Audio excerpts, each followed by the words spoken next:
Chapitre 7. La délivrance de la loi. Dans le chapitre 6, nous avons été instruits sur la manière dont a lieu la délivrance de la puissance du péché. Au chapitre 7 est placée devant nous la manière dont a lieu la délivrance du joug de la loi. Il y a évidemment une grande différence entre le péché et la loi. Le péché est entré dans le monde par l'homme, la loi a été donnée par Dieu.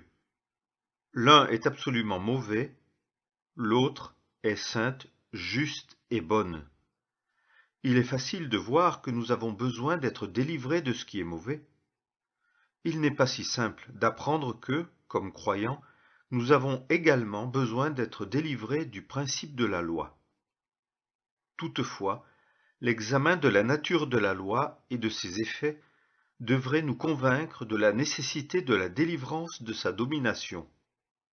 Premièrement, rappelons-nous que la loi a été donnée à l'homme naturel pour lui montrer la norme de conduite que Dieu demande à l'homme si l'on veut que sa bénédiction dépende de ses propres actions. Deuxièmement, en faisant connaître ce que Dieu exige de l'homme, la loi a aussi révélé la sainteté et la justice de Dieu. Troisièmement, la loi a exposé la faiblesse et l'incapacité totale de l'homme pour garder la loi et répondre ainsi aux justes exigences de Dieu. Quatrièmement, en exigeant de la part de l'homme et en manifestant sa faiblesse, la loi ne lui a donné aucun secours ni aucun soutien pour satisfaire ses exigences. Enfin, étant sainte et inflexible, la loi condamnait totalement l'homme qui ne la gardait pas en tout point. Résumons brièvement le principe de la loi tel qu'appliqué à l'homme. Elle exige de moi ce que je n'ai pas la force de faire. Elle ne me donne aucune force pour répondre à ses exigences.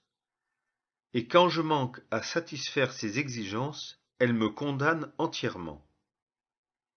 Ainsi, bien que la loi soit en elle-même sainte et ordonnée pour procurer la vie et la bénédiction si on la garde, elle devient un moyen de montrer à la fois la sainteté de Dieu, ma faiblesse, et, en conséquence, ma condamnation. Il devient alors clair que le croyant a besoin d'être délivré de la loi, et de plus, il a besoin d'un autre soutien pour porter du fruit pour Dieu. Le verset 4 dit très clairement que c'est le désir de Dieu que les siens portent du fruit pour lui-même, et soient donc une source de plaisir pour lui. Pour qu'il en soit ainsi, il nous faut connaître la délivrance du péché, de la loi et de la chair.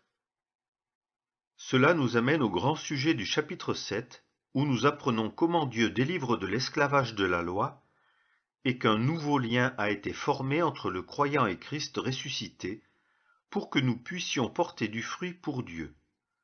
Le chapitre se termine par les expériences que nous traversons pour nous faire apprendre le besoin qui est le nôtre d'accepter la manière dont Dieu délivre. Le chapitre peut se diviser comme suit. Au verset 1 à 3, nous avons le principe établi et illustré que la loi domine sur l'homme aussi longtemps qu'il vit. Les versets 4 et 6 montrent l'application aux croyants du principe et de son illustration.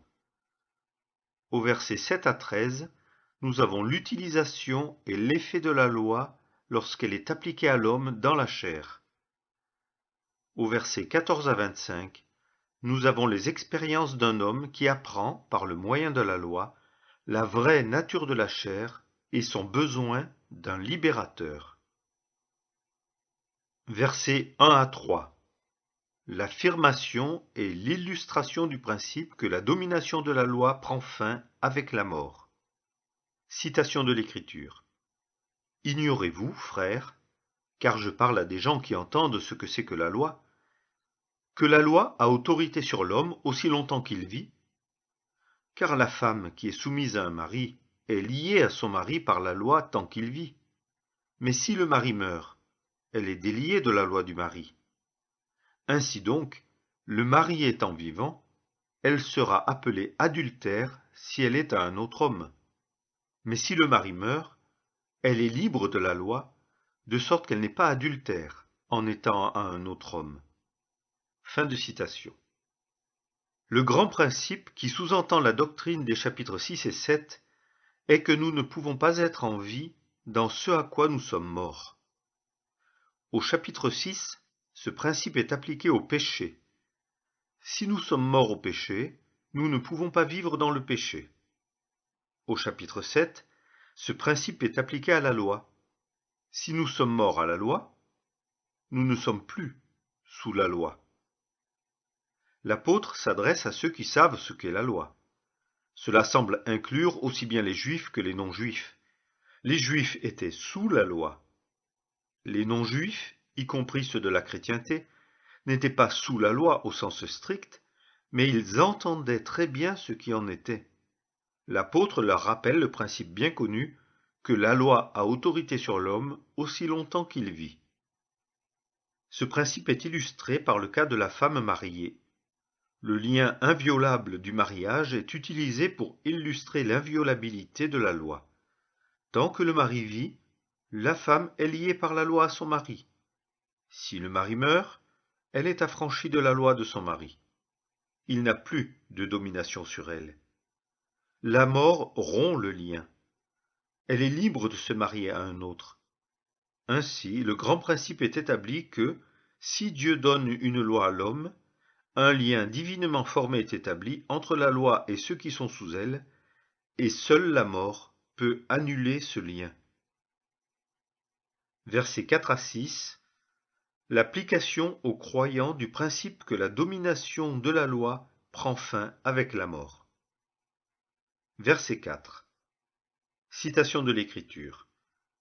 C'est pourquoi, mes frères, vous aussi, vous avez été mis à mort à la loi par le corps du Christ, pour être à un autre, à celui qui est ressuscité d'entre les morts, afin que nous portions du fruit pour Dieu. Fin de citation. Ayant établi et illustré le principe que la mort met fin à l'autorité de la loi, l'apôtre applique maintenant ce principe aux croyants. Dans l'illustration, le mari meurt. Dans l'application, la femme meurt. Mais cela ne fait aucune différence quant au principe affirmé, à savoir que la mort rompt le lien. Pour utiliser le langage de l'illustration, nous mourrons à un mari afin d'être mariés à un autre. Le grand sujet de ces deux chapitres 6 et 7 est que nous sommes morts. Mais c'est dans la mort de Christ que nous sommes morts. Cette mort est présentée par l'expression « le corps du Christ ». Dans la mort de Christ, nous avons été affranchis de l'autorité de la loi pour être mis sous la domination de Christ, ressuscité d'entre les morts. Au lieu que nos vies soient contrôlées par une loi écrite qui nous est contraire, nous sommes maintenant sous le contrôle d'une personne vivante qui nous aime. Il y a deux choses dans l'illustration: la dissociation d'avec le premier mari par la mort et l'association avec le second mari en vie. Dans l'application, le croyant est vu comme dissocié de la loi par la mort de Christ et associé avec Christ vivant et ressuscité. Mais la dissociation d'avec la loi et l'association avec Christ ressuscité ne sont pas simplement des privilèges qui nous sont offerts, mais des faits vrais quant aux croyants par l'opération de Dieu. Dieu lui-même a rompu pour le croyant le lien avec la loi par la mort de Christ. Vous avez été mis à mort à la loi par le corps du Christ. Verset 4. Nous ne sommes pas mis à mort à la loi par quelque expérience personnelle, mais par le corps du Christ. Lorsque le corps mort de Christ pendait sur la croix, il est évident qu'il avait quitté la condition de vie à laquelle la loi s'appliquait. Ce qui est vrai de Christ aux yeux de Dieu est vrai du croyant à la place duquel Christ est mort. Il est donc de la première importance de voir que, par l'opération de Dieu lui-même, nous ne sommes pas sous la loi, mais sous la grâce. Chapitre 6, verset 14. Je peux pratiquement me mettre sous la loi de deux manières. Premièrement, en pensant que Dieu est contre moi à cause de mes péchés et du péché, ou deuxièmement, en pensant que Dieu est pour moi à cause de ma bonté que je m'imagine. Dans les deux cas, je fais dépendre l'attitude de Dieu envers moi de ce que je suis pour Dieu, ce qui est le principe de la loi. La grâce me montre que Dieu n'est pas contre moi à cause de mon mal, et qu'il n'est pas pour moi à cause de ma bonté, mais que Dieu est pour moi à cause de ce qu'il est en lui-même, et qu'il peut avec justice se montrer pour moi à cause de ce que Christ a fait. Voilà donc la première grande vérité qu'il nous faut apprendre. Par la mort de Christ, Dieu a libéré ou affranchi les croyants du principe de la loi et nous a placés sous la grâce. Cependant, pour la délivrance pratique du légalisme, il ne suffit pas de voir que l'ancien lien a été dissous dans la mort de Christ, mais nous devons aussi saisir qu'un nouveau lien a été formé avec Christ ressuscité. C'est dans la mesure où nous vivons dans la puissance de ce nouveau lien que nos âmes seront mises en liberté et que nous porterons du fruit pour Dieu. L'image du mariage est très belle pour présenter le nouveau lien que Dieu a formé pour le croyant avec Christ ressuscité. Il a été souligné que, dans la relation conjugale, la femme peut compter sur trois choses: la compagnie, l'amour et le soutien de son mari. Être associé avec Christ ressuscité, c'est avoir sa compagnie, jouir de son amour et obtenir son soutien. Ces trois choses apparaissent très heureusement quand le Seigneur était ici-bas sur la terre avec ses disciples. Ils avaient la compagnie, l'amour et le soutien de Jésus. Ils étaient des hommes ayant les mêmes passions que nous, extrêmement faibles, souvent défaillants, ignorants et égoïstes.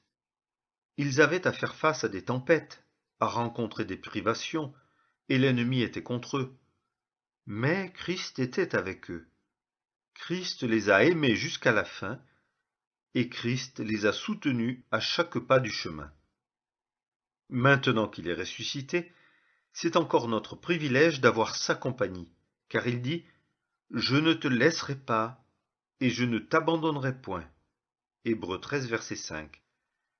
Nous pouvons aussi jouir de son amour d'une manière plus profonde que ce que les disciples ont connu, car c'est un amour qui a été démontré et trouvé fort comme la mort.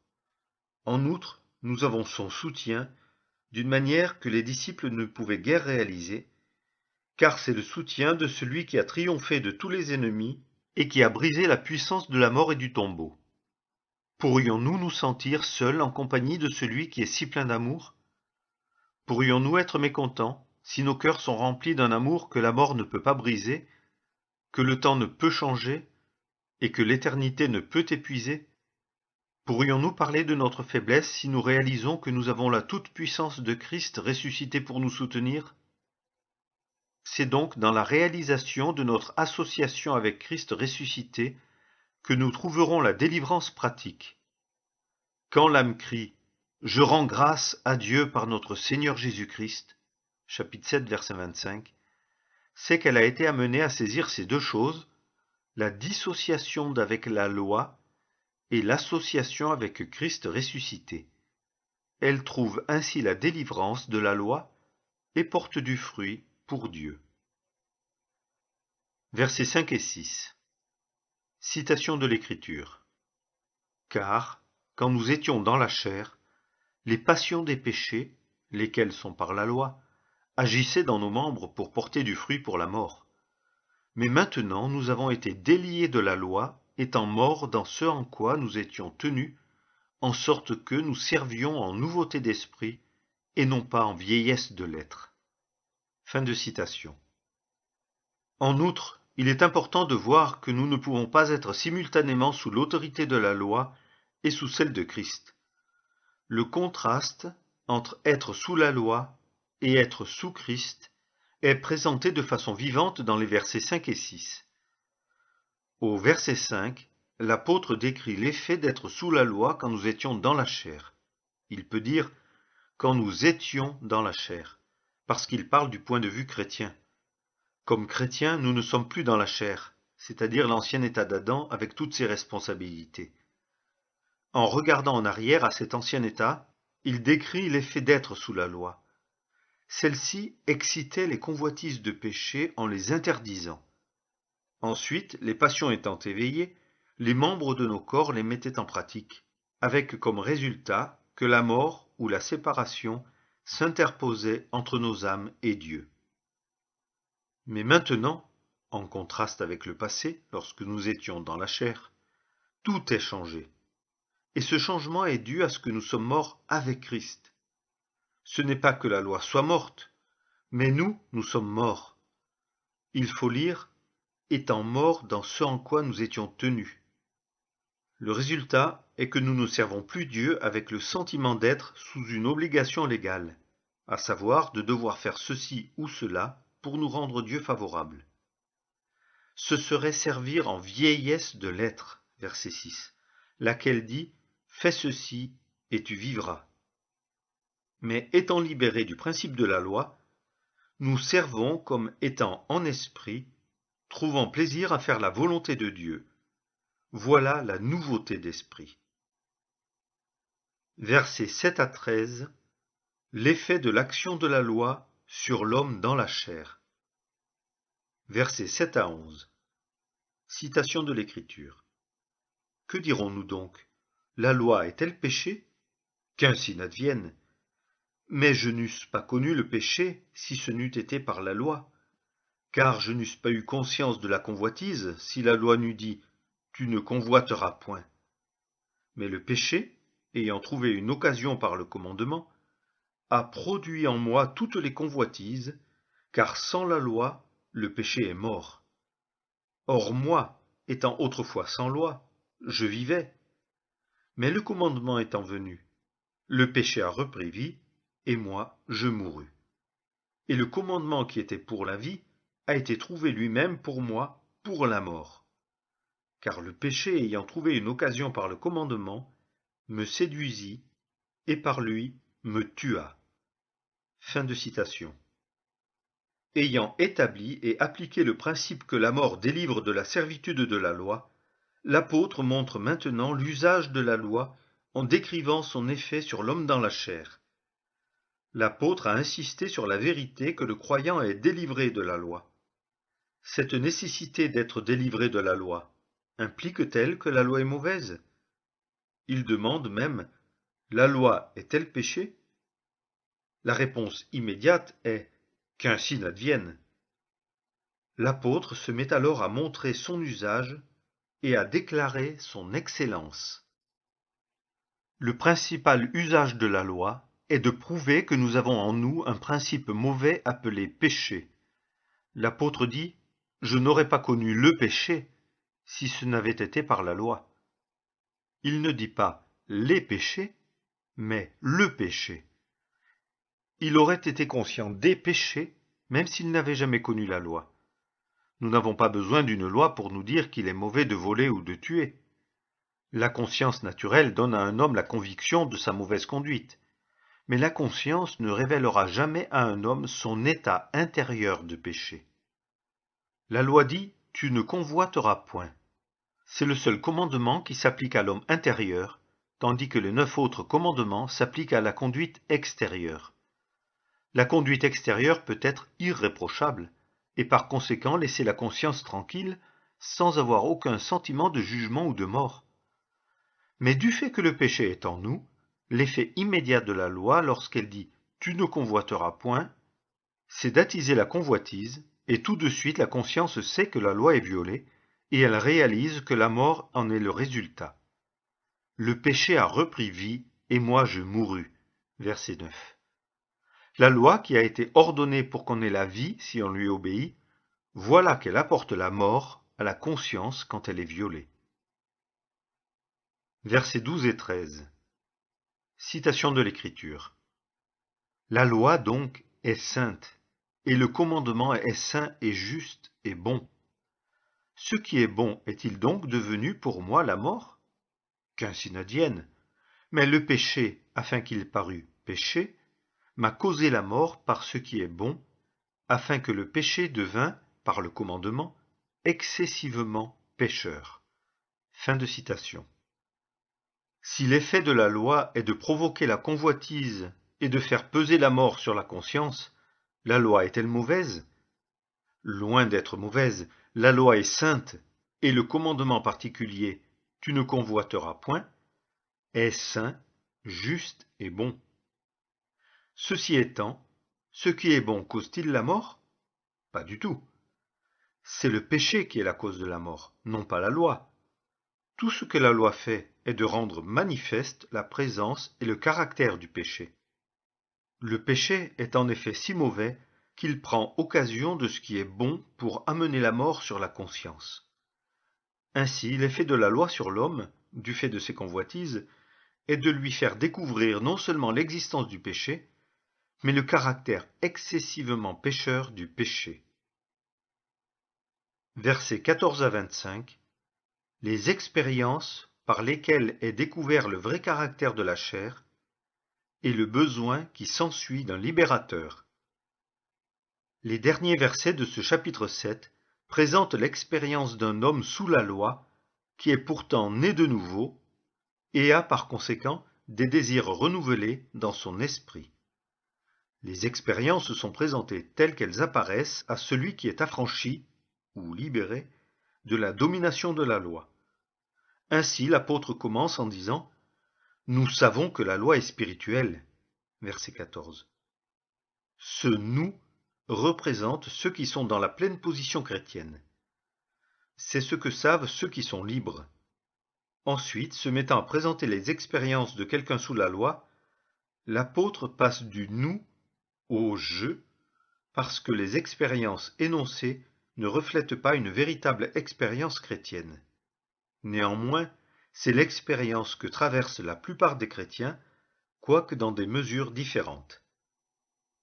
Il est profondément nécessaire d'apprendre le vrai caractère de notre vieille nature, la chair, et d'en arriver à dire comme Job, non seulement « je suis mauvais », mais « j'ai horreur de moi ».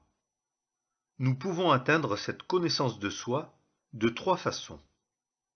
Une première manière d'apprendre ce que nous sommes est de le faire en présence du Seigneur, comme Pierre quand il se jeta aux genoux de Jésus en disant « Seigneur, retire-toi de moi, car je suis un homme pécheur. » Luc 5, verset 8.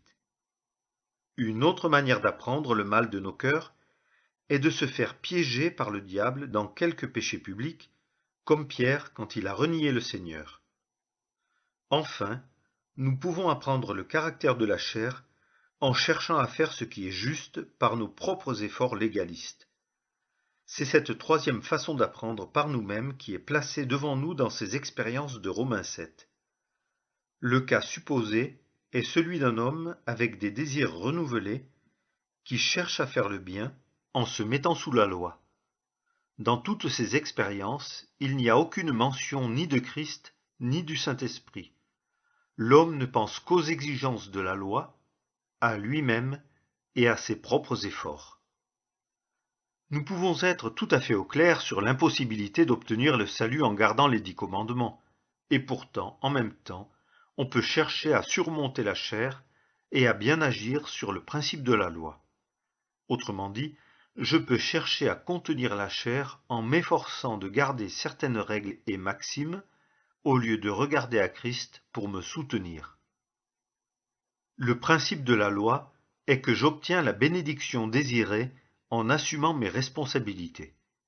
Je peux prétendre ne pas être sous la loi et pourtant me dire « Je ne dois pas permettre cette convoitise mauvaise, je dois obtenir la victoire sur le vieil homme et le péché qui habite en moi. » En disant cela, je me mets en principe moi-même sous une loi, car ce genre de pensée signifie simplement que la victoire sur le péché, la délivrance de la puissance du péché, dépendent de l'exercice de mes responsabilités, autrement dit de mes propres efforts. Si la victoire sur le péché dépend de quelque chose que je fais, alors j'ai de quoi me glorifier. Nous sommes toutefois si lents à accepter la vérité de la méchanceté de la chair et de notre incapacité à surmonter son mal, que ces vérités doivent être apprises par l'expérience, et des expériences souvent amères.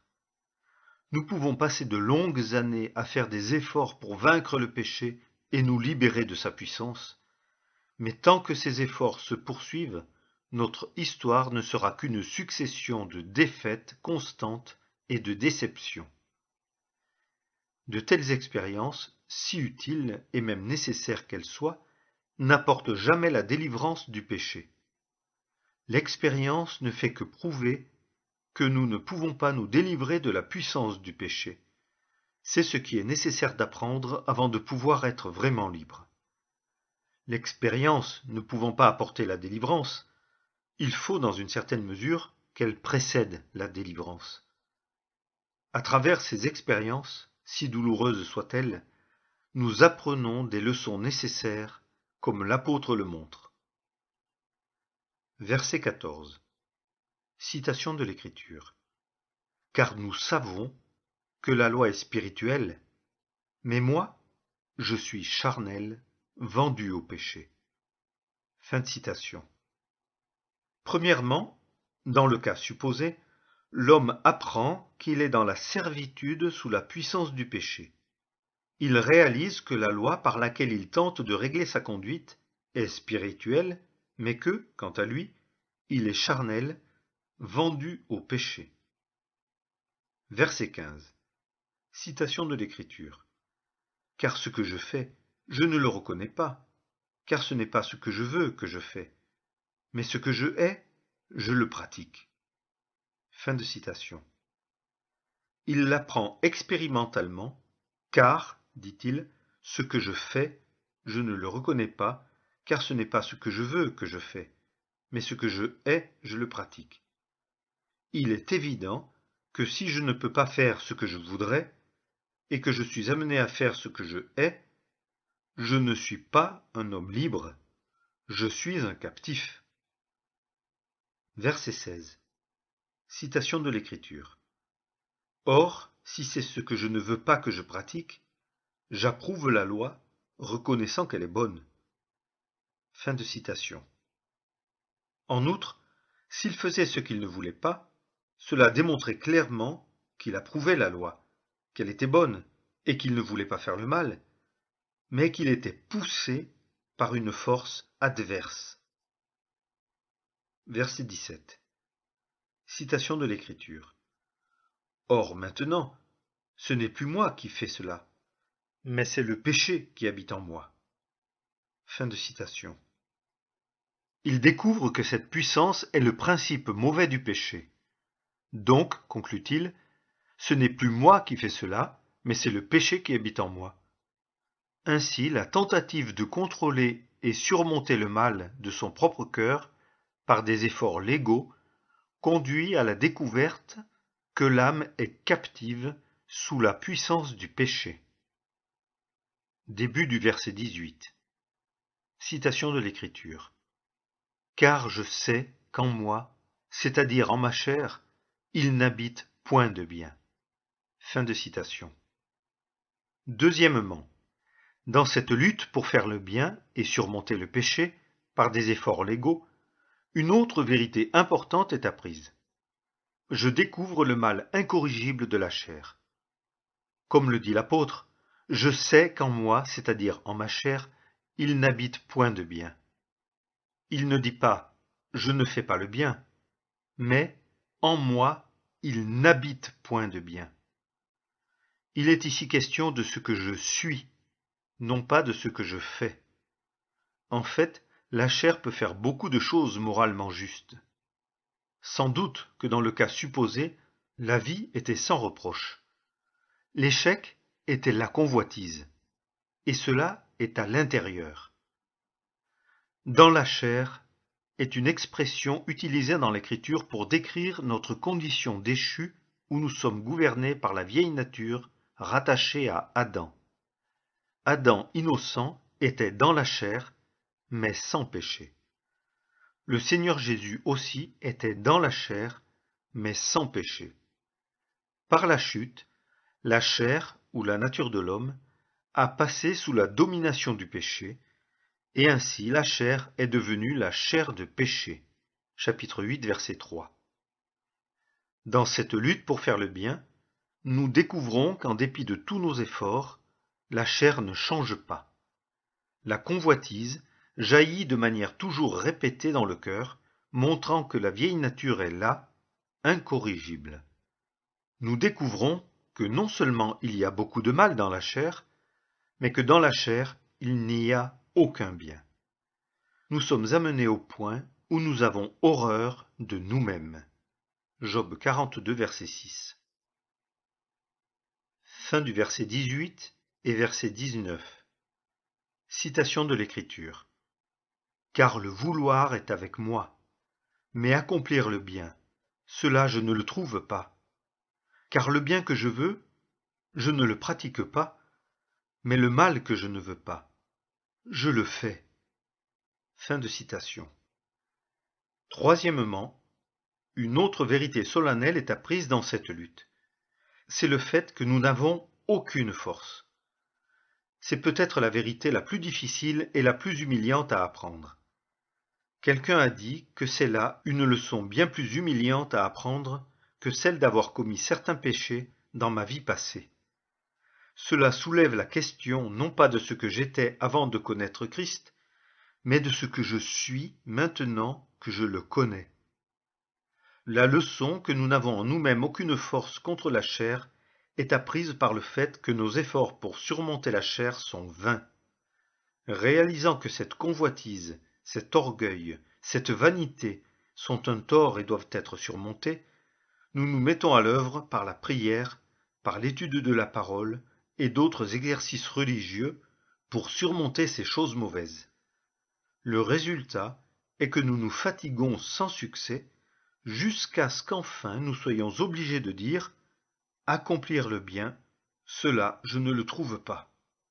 Car le bien que je veux, je ne le pratique pas, mais le mal que je ne veux pas, je le fais. » Nous apprenons ainsi que si la victoire dépend de nos propres efforts, nous ne pouvons qu'être entièrement vaincus, car nous n'avons pas de force. Non seulement il n'y a pas de bien dans la chair, mais nous n'avons pas de force contre elle. Laissés à nous-mêmes et à nos efforts, nous sommes des hommes misérables et notre cas est désespéré.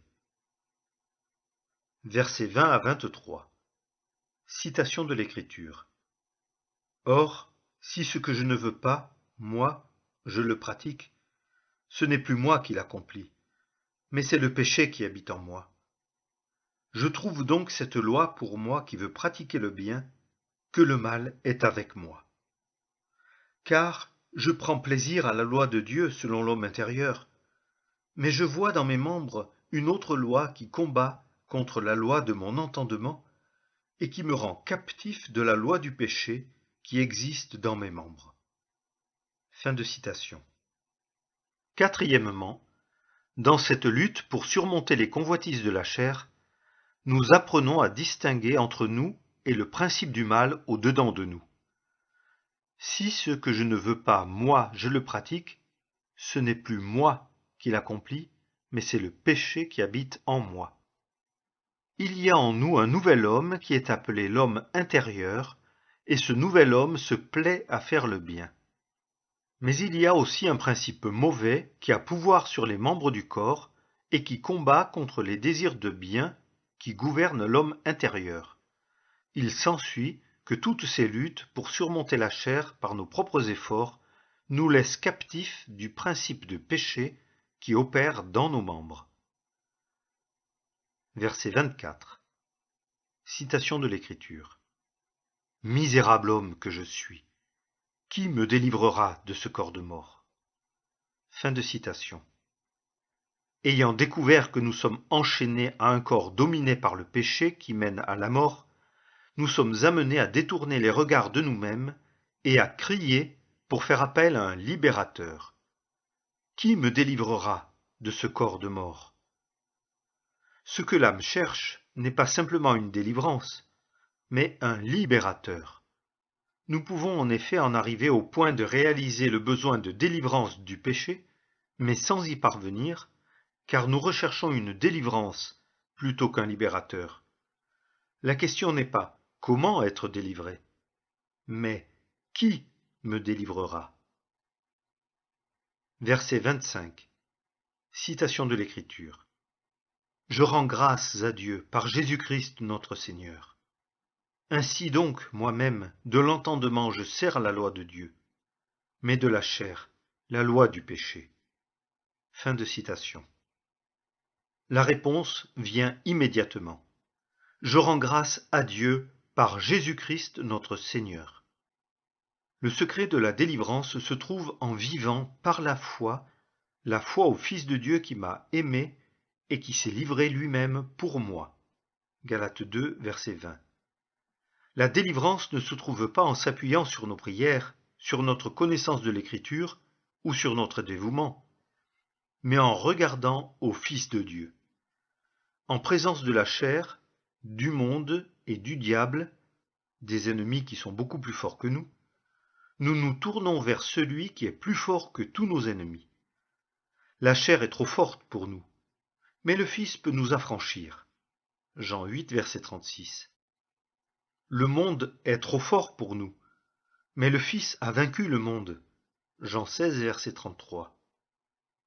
Satan est trop fort pour nous, mais le Fils de Dieu a été manifesté pour détruire les œuvres du diable. 1 Jean 3, verset 8. En regardant à lui, nous regardons à celui qui est avec nous, qui nous aime et qui peut nous soutenir. Nous arrivons, du point de vue gouvernemental, à la vérité expérimentale décrite doctrinalement au début du chapitre, la vérité que nous sommes mariés à un autre, à celui qui est ressuscité d'entre les morts, afin que nous portions du fruit pour Dieu. Verset 4.